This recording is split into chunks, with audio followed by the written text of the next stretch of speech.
Buenos días a todas y todos. Es un placer para mí poder compartir con ustedes este proceso que hemos venido generando con las hermanas de diferentes resistencias. Ha sido un proceso bastante desafiante porque son experiencias diferentes, en diferentes contextos, de diferentes puntos del país, ¿no? Entonces voy a intentar transmitir de la mejor forma posible las voces de ellas, no en el afán de una representación, sino de compartir las reflexiones que se han generado de manera colectiva.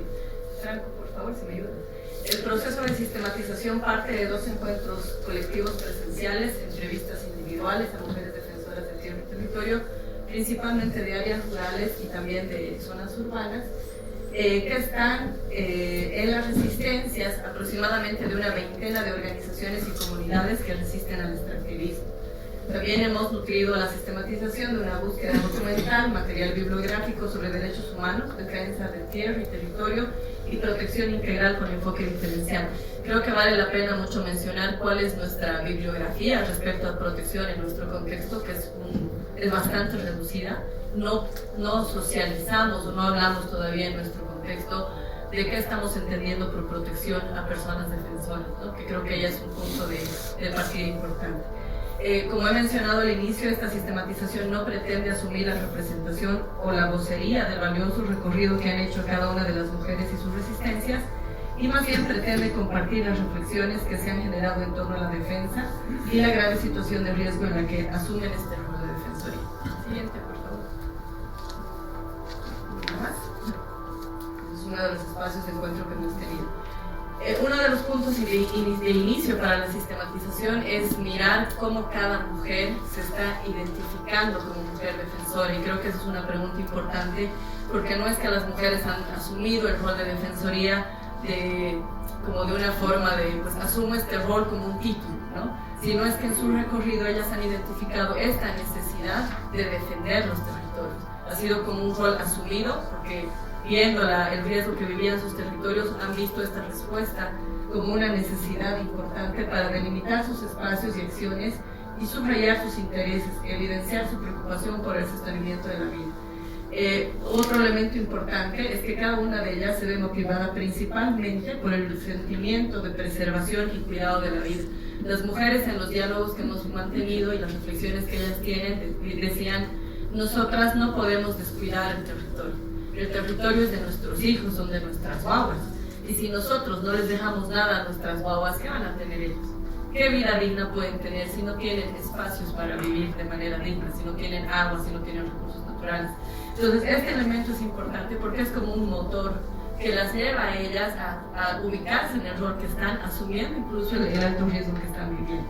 Asumen en este rol el nivel de alto riesgo y lo solitaria además que puede ser esta ruta de defensa de derechos en un territorio donde el primer agresor es el Estado y la empresa privada, muy bien como Franco ha mencionado anteriormente. Pero además en un contexto en el que a nivel estructural e histórico las mujeres han sido y aún están relegadas a los espacios de participación y de desarrollo, donde las voces han sido silenciadas y aún se sigue luchando por los derechos básicos.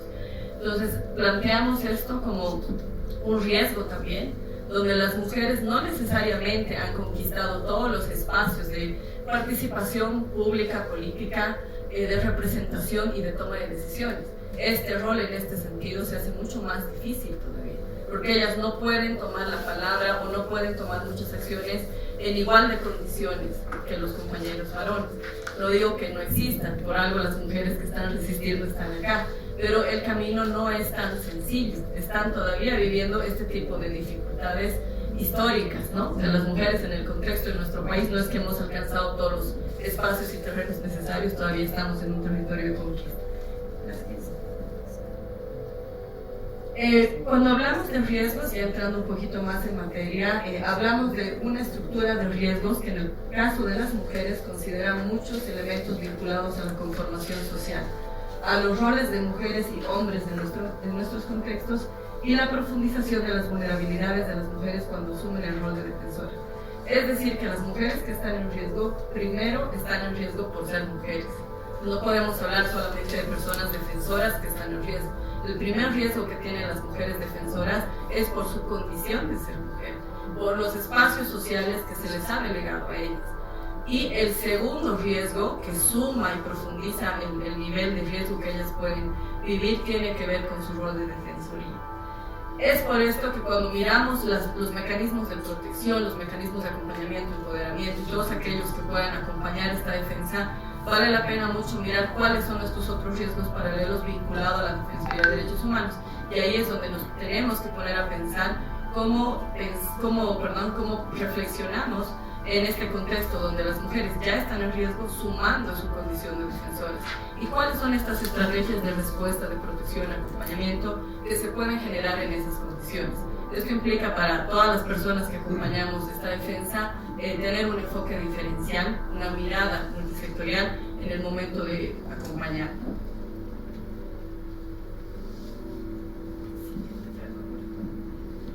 Bueno, se identifican múltiples amenazas, ¿no?, para las mujeres que son defensoras, y no solo mujeres defensoras, sino para las personas defensoras de derechos humanos en nuestro contexto. Por un lado tenemos los ataques violentos verbales y físicos, tenemos ataques contra la identidad de las mujeres defensoras, particularmente en su reputación, en su imagen, tenemos la captación de las bases a través de la desacreditación y compra de los dirigentes, que también lo han mencionado hace un momento, la narrativa favorable al poder económico en un contexto donde seguimos viviendo en condiciones de pobreza y pobreza extrema en algunos lugares. Tenemos una actitud de fuerzas militares que provocan, limitan y condicionan el trabajo. Tenemos también conflicto de competencias entre la jurisdicción ordinaria indígena y justicia medioambiental, la criminalización y judicialización y las sanciones económicas, ¿no? Siguiente, por favor. En la sistematización no hemos profundizado como en todos los elementos, porque particularmente en las mujeres hay 4 que hemos destacado. Y bueno, en el proceso de sistematización, seguramente si tuviéramos un poco más de plazo, identificáramos diferentes perfiles, podríamos encontrar toda la serie de amenazas que se han visto que se da a personas defensoras. Y respecto a los perpetradores, los autores de este tipo de agresiones y quienes vulneran o exponen a diferentes riesgos, hemos identificado, según el mapa de ataques a defensores ambientales del proyecto Bolivia Derechos Humanos UBASI, que se registra hasta la fecha, 210 ataques o amenazas de distinto tipo y frecuencia, provenientes de diferentes perpetradores. Algunos que estamos mencionando, por un lugar están los funcionarios públicos del nivel central, personas que son parte de ministerios, el presidente, asambleístas y máximas autoridades ejecutivas, quienes claramente tienen un poder y control sobre diferentes instancias, acciones y decisiones. Tenemos grupos particulares, puntualmente grupos interculturales, sectores afines al gobierno, que suelen presentarse como bases sociales, sindicatos y procesos colectivos. Este segundo actor o perpetrador es un elemento bastante importante, porque a diferencia de otros contextos donde podemos identificar la fuerza pública como principal agresor, en nuestro contexto nos vemos constantemente enfrentados entre ciudadanos, ¿no?, entre la población.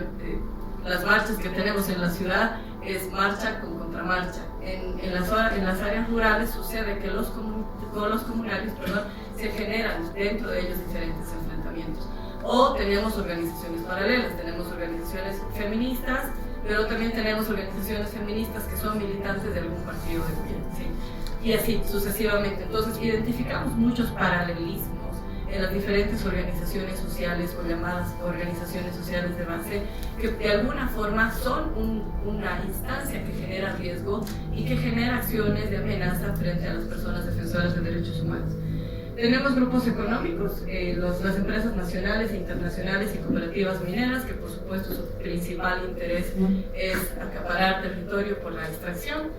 Funcionarios públicos de nivel departamental con cargos, alcaldías, subalcaldías, funcionarios municipales, asambleístas, asesores, gobernadores, máximas autoridades ejecutivas. La fuerza pública, el ejército y la policía boliviana, a veces como agresor, pero también a veces como cómplice. Tenemos diferentes casos donde las mujeres se han visto en situación de riesgo de violencia física y la policía, estando ahí, no ha generado ningún tipo de acción de garantía de derechos y garantía de seguridad. Tenemos también las autoridades y funcionarios del órgano judicial, las altas autoridades del órgano judicial, autoridades intermedias, órgano judicial, funcionarios del órgano judicial y juzgados. Entonces, como ya sabemos y también habían mencionado anteriormente, hay un aparato del Estado y hay un nivel judicial que no permite la independencia entre el Estado y la norma, ¿no?, que debería acompañar a la ciudadanía. Ahora sí, centrándonos un poquito más en la experiencia directa de las mujeres defensoras, identificamos como amenazas principales los ataques violentos físicos y verbales. Estas se convierten en una serie de acciones constantes que pueden ser a través del diálogo, del discurso, de llamadas, de amenazas verbales. Estas normalmente implican el cuerpo de las mujeres, que creo que es un elemento muy importante, porque las amenazas están vinculadas a golpes físicos en las zonas sensibles de las mujeres, a amenazas de violación, de abuso sexual y de maltrato físico, ¿no? Importante esto en torno a que algunas mujeres defensoras ya lo dicen, ¿no? Como a mí me han amenazado tantas veces de violarme, por ejemplo, que ya no es algo diferente, solamente veo qué estrategia tener o qué discurso hacer o con quién entrar a la comunidad para que esta amenaza no me sobrepase. Pero es algo que está en las mujeres defensoras y que está perfectamente pensado desde las personas agresoras, ¿no? Los ataques físicos también se han dado golpes, muchas de las mujeres han vivido golpes en su cuerpo, pues también en zonas sensibles, convirtiéndose este tipo de daños en un daño específicamente respecto al género. Cuando hablamos en este tipo de amenazas con los hermanos varones también que hacen la defensa, ellos expresaban, ¿no?, que este tipo de situaciones son diferentes. No todos los varones reciben este tipo de amenazas, son totalmente distintas. Y las mujeres que viven este tipo de situaciones no solo viven las amenazas en primera persona, sino también a sus personas más allegadas. Muchas de las mujeres viven amenazadas por los hijos, por la familia, por las parejas, ¿no?, o hacia las parejas. Entonces no estamos hablando de una amenaza segmentada dirigida solamente a la persona, a la mujer defensora, sino también en las amenazas que afectan a todo su contexto. Obviamente una amenaza que implica este tipo de daño o que nos hace pensar en un daño de este nivel, pues por supuesto va cerrando el espacio de trabajo de Defensoría de Derechos de las Mujeres. Un factor también importante es la situación económica de las defensoras, que se ha planteado en este proceso de sistematización como un riesgo para la resistencia, y se ha planteado porque la Defensoría de Derechos Humanos y de Tierra y Territorio, particularmente en nuestro contexto, no es una defensoría remunerada, no es una defensoría que viene financiada, no es una defensoría que garantiza la sostenibilidad de las familias de las mujeres ni de las comunidades. Entonces, muchas de ellas se planteaban que como tenemos dinero para la olla, para la comida, para la casa, y también tenemos dinero para la defensa, porque la defensa también cuesta. Y si las personas se tienen que movilizar de un territorio a otro, tienen que tener ciertos recursos para esto, ¿cierto?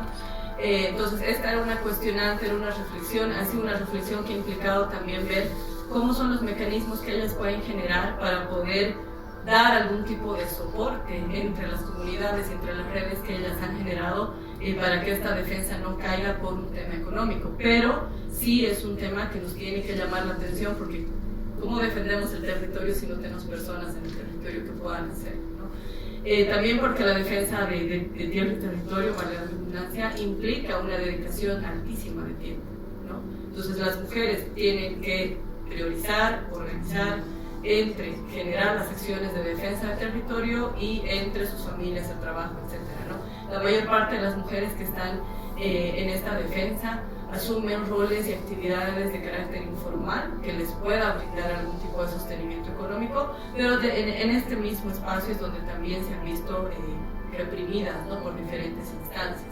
Las mujeres que, por ejemplo, trabajaban haciendo turismo en la zona de la Amazonía son los mismos funcionarios de la alcaldía, subalcaldía o del Estado que les van cerrando en estos espacios, generando otro tipo de sanciones económicas a sus emprendimientos. Entonces hay como un desequilibrio entre la capacidad de poder hacer la defensoría y la sostenibilidad económica que tienen cada una de ellas. Hablamos también de la cooptación de líderes y el poder económico. En los territorios hay un discurso seductor, dice una de las defensoras, sobre lo económico, ¿no? Nuestros territorios, la gente de los pueblos todavía vive en carencias económicas. Y el poder económico entra con un discurso de te voy a dar, te voy a proveer de ciertos beneficios, entra la minera, vas a tener algunas ganancias materiales de corto plazo, pero que para la necesidad momentánea probablemente sí cumple ciertas expectativas de la población. sin tomar en cuenta que estas ganancias momentáneas no necesariamente equivalen a la pérdida de los recursos naturales, ¿no? Por otro lado, hablamos del mal uso de la normativa en diferentes dimensiones. Creo que Franco ha hecho una introducción bastante más amplia sobre la normativa y los atropellos que se vienen al respecto, pero muy en síntesis podríamos decir que por un lado hay una mala aplicación de la normativa en los territorios, hay desconocimiento del uso de la ley también, hay un aprovechamiento y una utilización de lo que se conoce y se desconoce en los territorios para que las empresas privadas, el Estado y otras instancias extractivistas puedan ingresar, ¿no? Asumiendo o legalizando lo ilegal, pero pues al final la toma de decisiones y el poder está del lado del que está. Hablamos también del rol de las instancias gubernamentales y las organizaciones no gubernamentales, pensando un poco en cuál es como la tarea y cuál es la misión de las ONGs en los territorios y cuál es la misión y la imagen que tienen las ONGs también dentro de nuestro país hace muchos años, ¿no? Podemos recordar las intenciones del Estado de poder retirar a diferentes ONGs de los territorios simplemente por el fin de no tener un discurso que sea aceptable por el gobierno. En esta situación, las ONGs han tenido como una mutación o transformación, podríamos decirle, progresiva, que ha implicado de tener carácter independiente, algunas a tener un carácter totalmente dependiente y un discurso totalmente ligado a intereses extractivistas en algunos casos.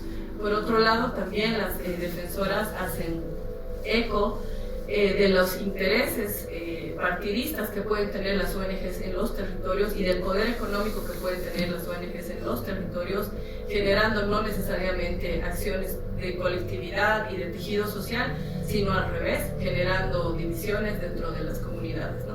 Este ha sido un elemento bien discutido, largo.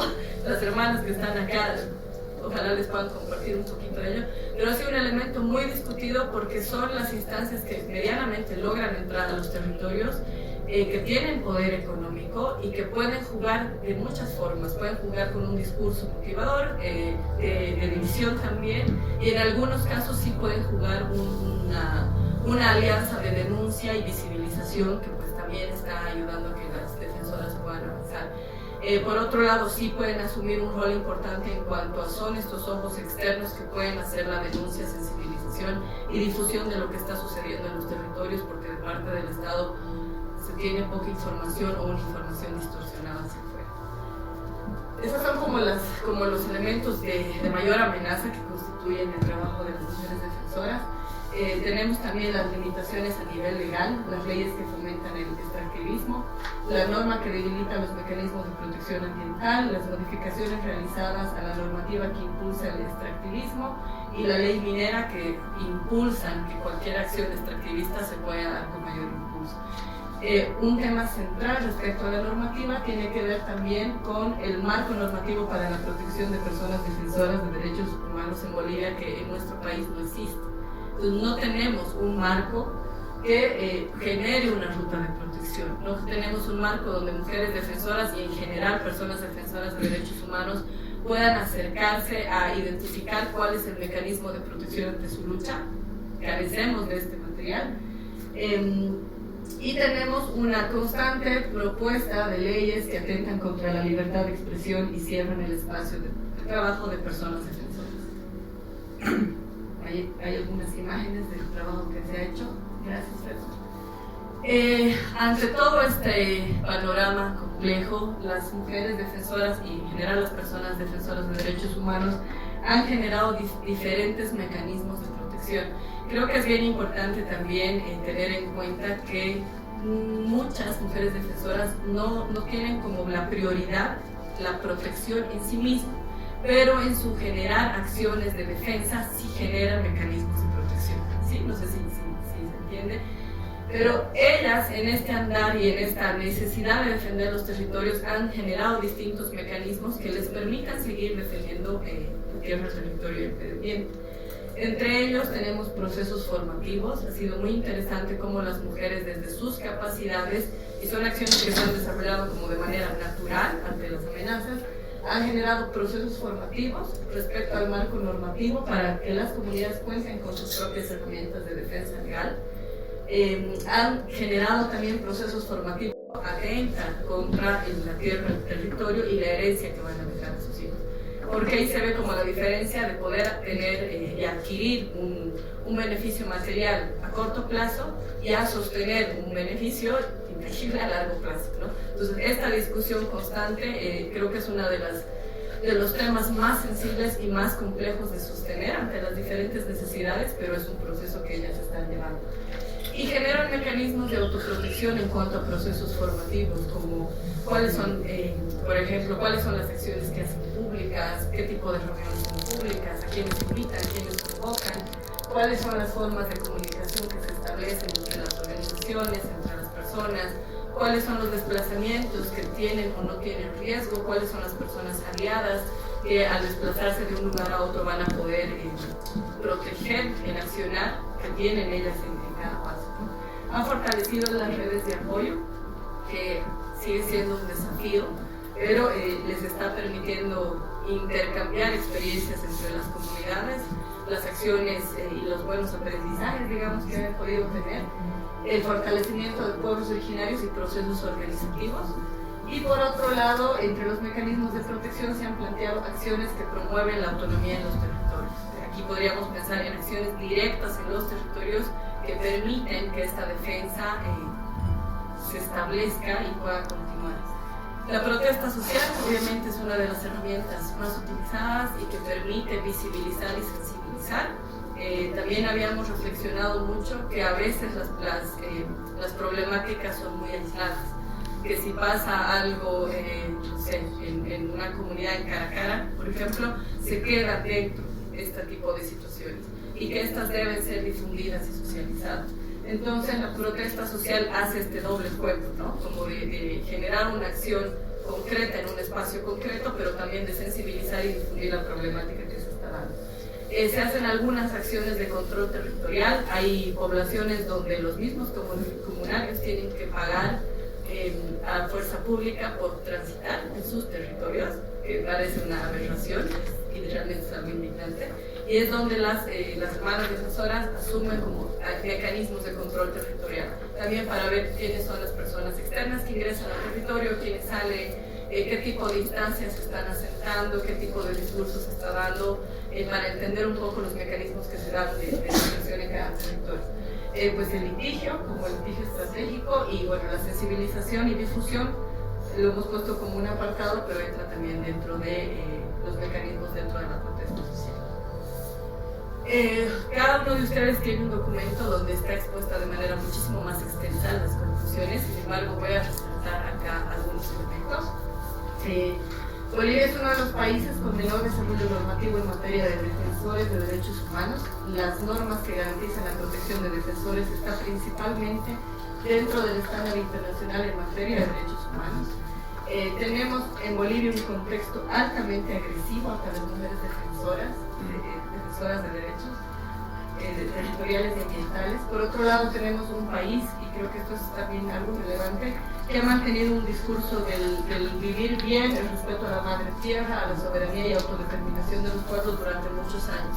Y este discurso, lo que ha hecho de atrás para acá, ¿no? Es poner en tela de juicio cualquier denuncia o visibilización que se hace frente a la realidad, ¿no? Podemos quedarnos con este discurso y decir, sí, Bolivia tiene este discurso maravilloso que además ha sido expuesto en muchísimos lugares y en muchos países todavía les cuesta mirar lo que está sucediendo acá, pero este discurso lo que ha hecho es mermar, ¿no? Mermar un poco, o poner en contra de la pared a las personas que están defendiendo el territorio y además poniéndolos en una categoría política partidaria, ¿no? Entonces es muy difícil hacer un contradiscurso ante algo que ha estado muy sedimentado durante tantos años.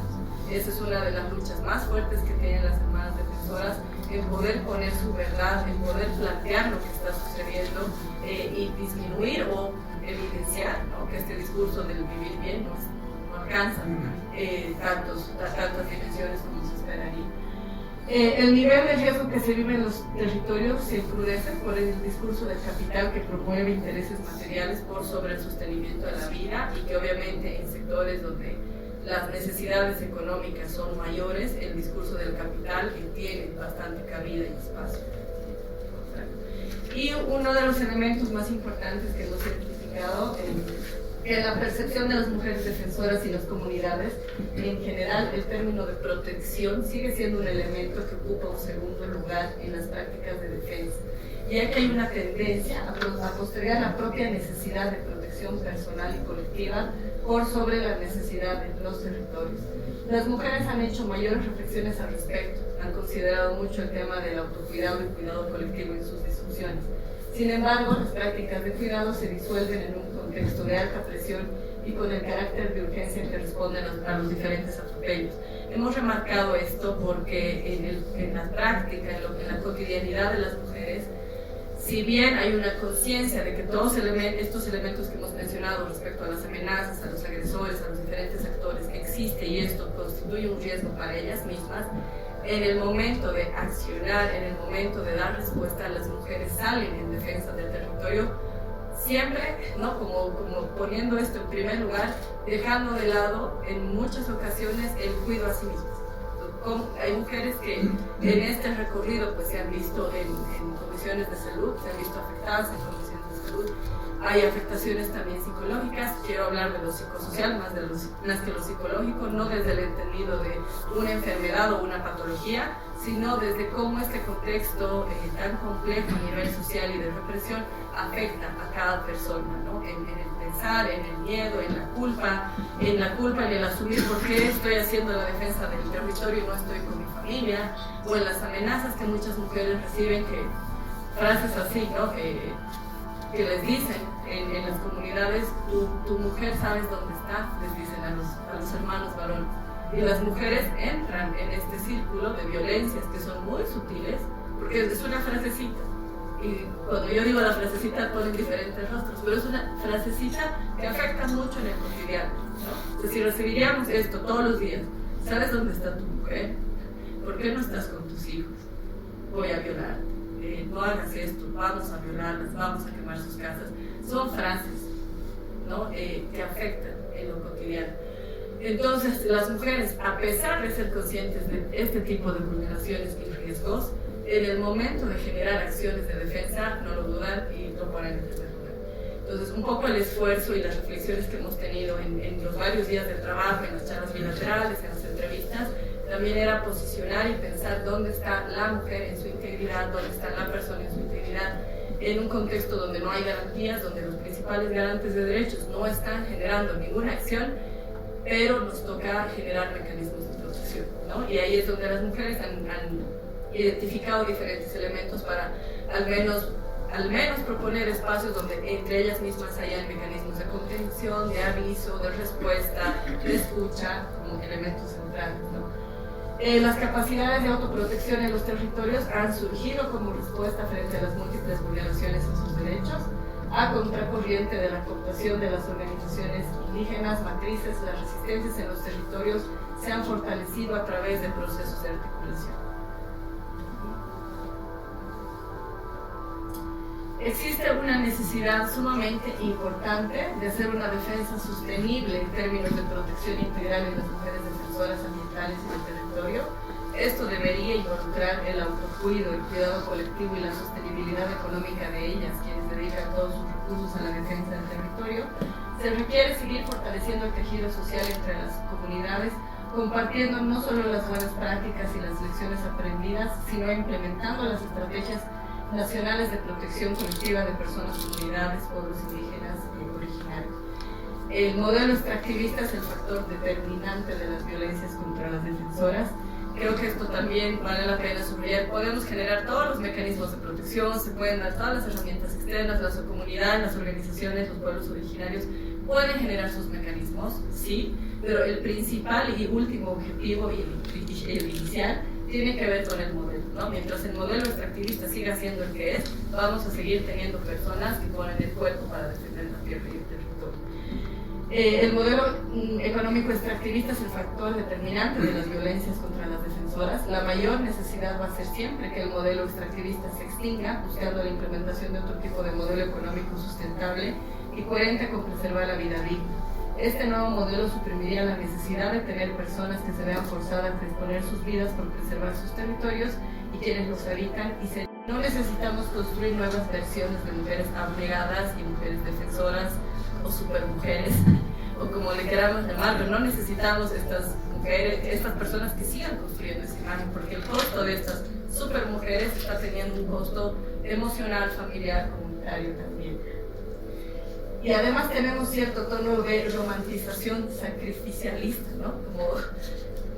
Como este espacio de las mujeres donde tienen que dejar todo para poder defender su territorio y que tendría que un día dejar de ser necesario. Hace juego a la perpetuación de un agresivo sistema extractivista. Nuestra lucha debe apuntar a abolir este sistema y crear uno nuevo. Al mismo tiempo, se requiere que las organizaciones de la sociedad civil creadas para hacer la denuncia y promover la exigencia y ejercicio pleno de los derechos tengan un carácter independiente y objetivo fuera del control del gobierno y de los intereses económicos de la empresa privada.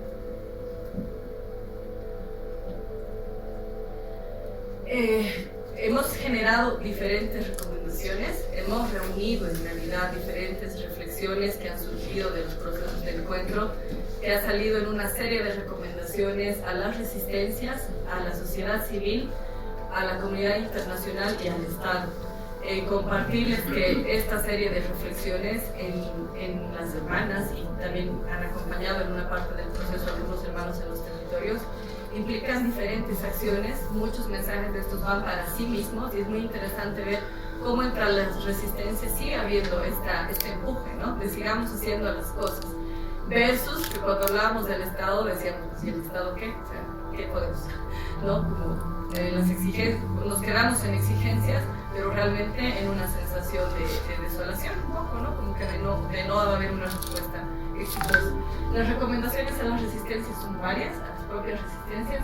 Por un lado son generar visitas, intercambios territoriales donde se haga más visible la situación de los territorios y fortalecer los liderazgos de las defensoras, continuar con los procesos formativos, capacitarse y poner en práctica el litigio estratégico e identificar aliados estratégicos para la visibilización y denuncia de las luchas, fuentes de financiamiento para las acciones de defensa, las estrategias de protección y redes de conexión nacional e internacional. A los pueblos indígenas a ejercer su derecho a la autonomía, la libre determinación, el autogobierno, la justicia, el derecho al consentimiento, a reforzar la acción de vinculación, conocimiento, intercambio y organización de los territorios para hacer fuerza conjunta para la defensa y las acciones de protección, mejorar la seguridad de los canales de comunicación y difusión, fortaleciendo el uso seguro de mensajería instantánea y redes sociales, generar estrategias para el fortalecimiento de capacidades de las mujeres en territorios y finalmente la capacitación, análisis y apropiación de la protección integral y la aplicación de propios procedimientos. En cuanto a la sociedad civil, salen también múltiples recomendaciones. Por un lado, que antes de que se comience la actividad extractiva en un territorio, la sociedad civil exija la información sobre los impactos, prevención y condiciones técnicas y legales de los contratos que se llevan a cabo. Esto en el entendido de que hay un amplio desconocimiento y no nos cerramos, digamos, como en las comunidades afectadas, sino en la sociedad en general. Se empieza la actividad extractivista y la mayor parte de la gente desconoce el procedimiento, de las acciones técnicas, de los impactos, de los inicios, de cuáles son las acciones reales, concretas y las consecuencias que se dan a raíz de esto. Tener información y conciencia sobre los derechos, las leyes que deben garantizarlos y derechos que corresponden a las mujeres. Por otro lado, apuntan a que es importante conocer la coyuntura y el contexto social político en el que la sociedad se desarrolla, identificar atropellos y vulneraciones, no solo en temas de contaminación, sino de vulneración de derechos y derechos de las mujeres. Por otro lado, que se fortalezcan las capacidades para discernir sobre las acciones utilitarias del Estado y el aprovechamiento que éste hace de las condiciones de pobreza de las comunidades para ejercer presiones y chantajes con fines partidarios y reproducción de su poder. Se busca también desmontar y reflexionar sobre la idea colonial del desarrollo. ¿Qué estamos entendiendo por desarrollo? ¿Por qué se vende tanto el desarrollo? ¿Por qué entra en las personas y es como ascender, ¿no? Ascender, buscar otro espacio, mejorar la condición de vida, pero ¿desde dónde se construye esta idea? Entonces, como de reconstruir también y de pronto generar otro tipo de reflexiones respecto a cómo pueden avanzar las comunidades sin recibir estas acciones tan agresivas. A las organizaciones, este es otro tema bastante discutido, en no perder su independencia en relación con las ONGs y partidos políticos, que las organizaciones logren conservar su autonomía, su determinación, sus propios criterios, sus límites, ¿no? Fortalecer su independencia política partidaria, a los financiadores a mantener su carácter no político partidario y conservar su mandato ético legal, identificando las filiaciones político-partidarias y de acción que pueden tener las beneficiarias. Por otro lado, es importante enfatizar que los financiadores deben tener una efectiva, no solo discursiva, mirada interseccional y con enfoque de género, comprendiendo la situación de las mujeres y sus necesidades a la hora de trasladarse, capacitarse y participar de diferentes acciones. A la comunidad internacional salen 3 recomendaciones, una que a través de sus instancias de representación se les recomienda poder generar presencia eventual en los territorios donde se está cometiendo estas amenazas ambientales para fortalecer el respaldo territorial. Por otro lado, activar mecanismos de protección integral buscando preservar la vida de las mujeres defensoras, implementando mecanismos reales y efectivos en los territorios y entre los territorios, tanto en la comunicación, desplazamientos, reubicación y difusión de acciones. Y finalmente, que las organizaciones internacionales, utilizando los mecanismos legales adecuados del derecho internacional sobre derechos humanos, hagan recomendaciones y acciones de carácter vinculante para el Estado boliviano, principalmente cuando se trata de evitar que se incrementen las condiciones de riesgo y violencia contra defensores y defensoras ambientales. Finalmente, se han generado algunas reflexiones que se traducen en exigencias hacia el Estado, en afanes de protección, pero también, sobre todo en afanes de preservar, ¿no?, la vida en los territorios. La principal y básica exigencia del Estado es el cumplimiento pleno de las normas que garantizan derechos y la constitución política del Estado, el cumplimiento riguroso de los tratados internacionales de los derechos humanos, a la Defensoría del Pueblo a cumplir efectivamente su rol y velar por la seguridad y protección de las personas defensoras ambientales y del territorio, promover mecanismos de protección independientes del Estado para las personas que defienden los derechos humanos, revisar las leyes que vulneran el derecho de las mujeres y los derechos de tierra y territorio en el espíritu del Acuerdo de Escazú. Se debería establecer una comisión multisectorial de la sociedad civil, el Estado, organismos internacionales de protección de derechos, para identificar todas las normas de rango menor que contradicen disposiciones constitucionales y estándares internacionales en materia de protección de derechos, particularmente de derechos ambientales y territoriales.